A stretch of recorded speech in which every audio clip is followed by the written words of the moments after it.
সালমান খান নানান সময়ে অর্ধ ডজন নায়িকা সহ কয়েক ডজন নারীর সঙ্গে তার নাম জড়িয়েছে।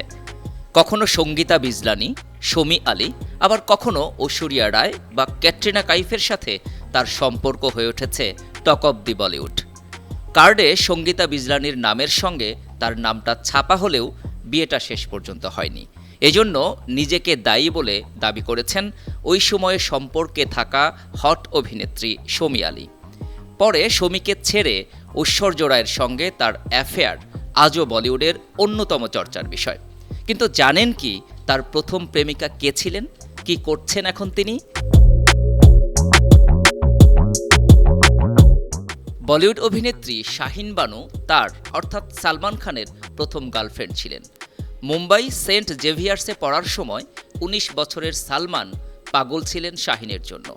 সালমান ও শাহিন এতটাই ঘনিষ্ঠ ছিলেন যে দুজনেই একসঙ্গে মেইনে প্যার কিয়া ছবির অডিশন দিতে গিয়েছিলেন, তবে নির্বাচিত হননি শাহিন।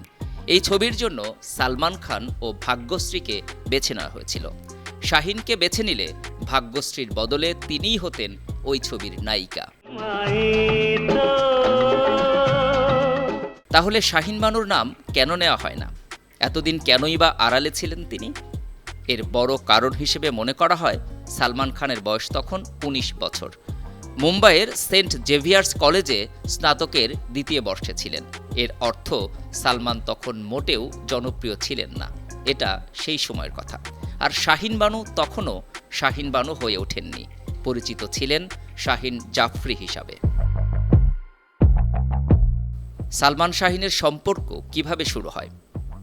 বলিউড পাড়ার জনপ্রিয় অভিনেত্রী কিয়ারা আদবানির মা জেনেভিভ জাফরির চাচাতো বোন শাহিন বানু।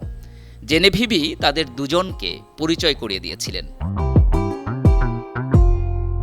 এর পরের ঘটনা যা হবার তাই। একে অপরকে ডেট করতে শুরু করেন, গড়ে ওঠে প্রেমের সম্পর্ক। মেইনে প্যার কিয়া সুপার ডুপার হিট হলে সালমান খান প্রচুর ছবি পেতে শুরু করেন, বেড়ে যায় প্রচণ্ড ব্যস্ততা। ৯০ দশকের শেষের দিকে সালমান যখন বলিউডে অভিনয় নিয়ে ভীষণ ব্যস্ত, তখন পরিচয় হয় বিখ্যাত মডেল সঙ্গীতা বিজলানির সঙ্গে। ১৯৮০ সালের এই মিস ইন্ডিয়ার সঙ্গে অ্যাফেয়ারে জড়িয়ে পড়েন, শুরু করেন লিভ ইন অর্থাৎ একই ছাদের তলায় বসবাস। আর প্রেমের সম্পর্ক থেকে ছিটকে পড়েন শাহিন। মেরি পহলি ফিল্ম সিলভার জুবলি থি। কে এই শাহিন বানু? ট্র্যাজেডি কিং খ্যাত অভিনেতা দিলীপ কুমারের স্ত্রী সাইরা বানুর ভাই সুলতান আহমেদের মেয়ে শাহিন বানু। এই মিলন কি রাত, মহাসংগ্রাম, ডার্লিং ডার্লিংয়ের মতো অনেক ছবিতে কাজ করেছেন তিনি। বড় বড় অভিনেতাদের সঙ্গে অভিনয় করলেও বর্তমানে ৫০ পেরিয়ে যাওয়া এই অভিনেত্রী নিজের ক্যারিয়ারে বিশেষ উচ্চতায় পৌঁছাতে পারেনি। সালমানের জীবনে ধূমকেতুর মতো সঙ্গীত আসতেই সরে আসেন তিনি। আন্তর্জাতিক বিমান সংস্থায় কাজ নেন শাহিন। বিয়ে করেন বলিউড অভিনেতা প্রযোজক সুমিত সাইগলকে। পরে বিচ্ছেদ হয় তাদের। তবে মনে মনে চেয়েছিলেন মেয়ে যেন অভিনেত্রী হন, আর ঠিক তাই হয়েছে। মেয়ে শায়েশা সাইগল এখন তামিল চলচ্চিত্র পাড়ার অর্থাৎ কলিউডের অভিনেত্রী হিসেবে প্রতিষ্ঠিত। Desk report, ৫২ TV.